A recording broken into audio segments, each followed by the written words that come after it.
Hey guys! It seems like the US government has sucked all the fun and whimsy out of my video.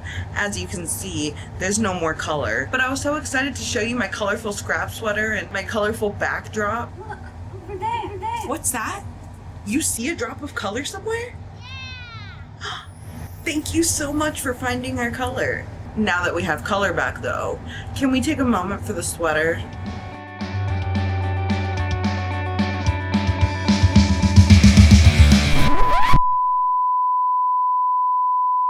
Hi, I'm Faith and welcome back to my channel. This is the first ever series on my channel where I'm going to give my silly little commentary on whatever I feel like basically, but mostly 2000s nostalgic TV show and movies lore. With what's going on in the world today, it's just nice to look back on the things that we loved as kids and reminisce.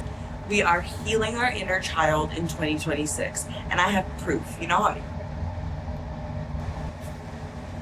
this Troy Bolton locket, guess who's in it? Little Faith. Surprise! Little Faith is in it, okay? This is just further proof that 2026 is self-care year. I'm gonna start off this video by saying something that Athena P says in her videos, which is we may be talking about children's TV and movies, but this video is not for children. I was gonna say or TV or movies. WeeSing and Sillyville follows these two children, Lori and Scott. They start off with a banger, Do Your Ears Hang Low, with their dog Barney. Do your ears hang low? Do they wobble to and fro? They get crazy with it, they get stupid. Faster? Yeah! Do your ears hang low? Do they wobble to and fro? They're so into it that they don't even notice that a stick from their coloring book is floating off the page and Barney is about to get that shit and be transported to a whole nother dimension. They try to play with Barney, but then Barney is dog-napped by a rainbow beam coming out of the coloring book, and this rainbow beam also kidnaps Lori and Scott. All of a sudden, they are transported to this magical, colorful world with rocks with little weird faces on them. Huh? We then see a woman lurking around our protagonist, transporting around using a rainbow beam. Very suspicious. Don't be suspicious. Don't be suspicious. Don't be suspicious. Don't be suspicious. Lori and Scott then notice this gang of blowhole people coming towards them, so they hide behind a talking tree. Watch it, Sonny. You're standing on my roof. The guys with blowhole hats sing a song that I can only describe as me when I show up to my best friend's house unannounced. We're here because we're here because we're here because we're here. They also sing Boom Boom Ain't It Great to Be Crazy, which isn't the best of these songs, but it's okay. Boom boom, ain't it great to be crazy? Boom boom, ain't it great to be crazy? Costumes are still very cute. Speaking of costumes, I was a little curious about what happened to the props that were in this show. I was curious if there was any costumes or props or puppets left from WeeSing and Sillyville, but unfortunately Miss Susan Nip had to inform me that there is nothing left. They ask you how you are, you just have to say that you're fine when you're not really fine, but you just can't get into it because they would never understand. So back to what I was saying, this suspicious woman from earlier tells these kids what the hell is going on and why they're there. Who are they? And where are we? Maybe the tree will tell us. They were the Spurtle Gurgles. You are in Sillyville, I'm Sillywim, and you're Lori and Scott. She says that all the people of Sillyville have suddenly stopped talking to each other. Well, no one seems to be getting along anymore. The yellow Spurtle Gurgles won't talk to the red Bitty Booties, and the Bitty Booties won't talk to the green Fruity Frogs. I'm not going to say it's an allegory for racism, but it's an allegory for racism. My name is the Woker. Why so curious? Anyway, whether you like it or not, the people of Sillyville are only talking to people of the same color as them. So Sillywim, the main bitch, says, I will take you to meet all my friends, and perhaps you can figure out what's going on. Jeepers, why don't I just take you to meet everyone? Then you'll see. Well, you're both so colorful. Will you come? I love Scott acting as the viewer and being like, why does she do that shit? Because she's walking around going, and Scott is like, can you like chill? And the tree goes, that's her name, Silly Whim. Why does she do that? Just a whim, Scott. A whim? Yeah, when you do something just because you feel like it. Oh, right. I knew that. Silly Whim. Cool whip. They do this a lot in the film, like explain what's going on to the audience because of course it's a preschool film. But honestly, it still holds up because some of the vocabulary they use is very dated. Uh-oh, wait a minute. What's wrong, Sillyville? I can't take you to meet everyone. Why not? Well, you two are so colorful. I'm afraid they might not talk to you. Their outfits are probably too colorful for the people of Sillyville. They probably won't talk to them either. So they use her magical little contraption to turn them invisible, obviously. They can see each other when they're invisible, but obviously no one else can see them. But they can be heard. So if they start singing the songs, they can get caught. First they made the blue twirly pops, singing Michael Finnegan. They're stuck in some sort of singing loop, so Sillyville is like, don't worry guys, I got this. And she starts singing, no, no, no, no, no, no, no, no, no, no, just like around them. There was an old man named Michael Finnegan. He went fishing with a Finnegan, caught a fish and dropped it in again. Poor old Michael Finnegan. That doesn't fucking work. They just end up sounding like me and my girlfriend getting in an argument about whether or not we're going to buy McDonald's for the 5th time this week. Yes, yes, yes, yes, yes. No, yes, yes, yes, yes, yes, yes, yes, yes, yes, yes, yes, yes.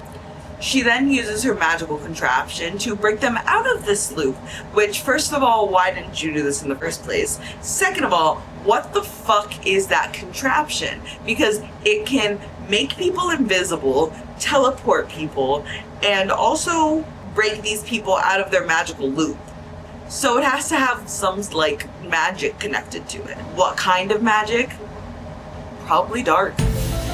She tells these guys you can stop singing songs whenever you want to stop singing songs, and then they sing Michael Finnegan, but like a version where she just starts and stops them a bunch of times. There was an old man named Michael Finnegan. He had whiskers on his chin again. They fell out and then grew in again. Poor old Michael Finnegan begin again. They also sing Once in Austrian, which is so cute. They have cute little choreography. It's adorable. I haven't mentioned this yet, but like the guy on the right, his pants, wow. I would wear those pants. I know many lesbians who would wear those pants. Very So then Sillyville is like, oh, let's go see the Jingleheimers and the Froogie Frogs, and we could sing with them. And the blue twirly pops go, no, ew, those guys are green. Then Sillyville explains again how everyone just stopped liking each other one day, and it was really kind of out of nowhere. She said that her outfit used to be completely colorful, but now it's just black and white ever since people stopped talking to each other. Then they go to the pond to meet the Jingleheimers and the Froogie Frogs, and when I tell you that these boys ate, they ate with their costumes, they ate with their little dance, and they ate with their song. They were only playing leapfrog. They were only playing leapfrog. They sing John Jacob Jingleheimer Schmidt. John Jacob Jingleheimer Schmidt. That's my name too. And they're friends with the Froogie Frogs because they're green, of course. And these frogs can sing. Frog-a-roll, frog-a-roll. My favorite that they sing is the Frog Round and Down by the Bay because they sing it in a round, and I am a sucker for a round. Hear the lively song of the frogs in yonder pond.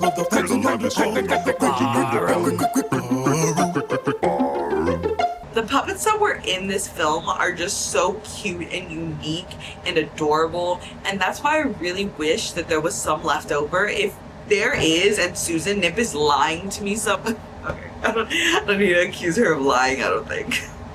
These puppets are just so charming and cute, and if there was one somewhere in some random garage, I need it. I need it. So after that, they go see the Bitty Booties. Hi, Buffy Bitty Booty. Hi, Benny Bitty Booty. Hi, Biffy Bitty Booty.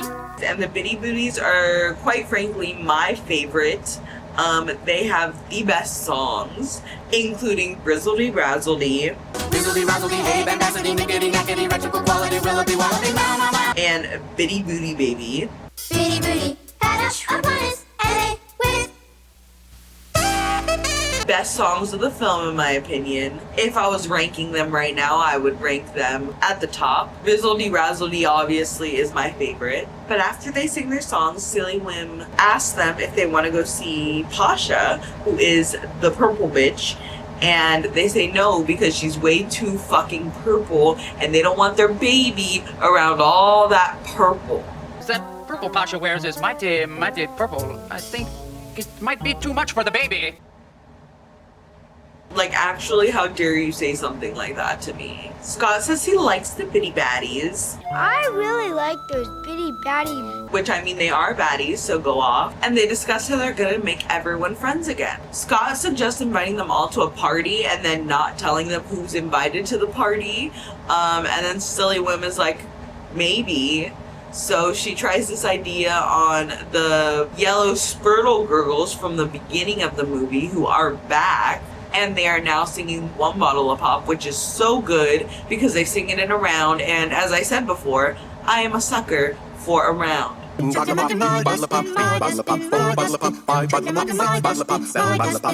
she tests the party idea out on them and they ask, obviously, who's going to be at the party. And she can't lie. So she's like, you know, the Twirly Pops.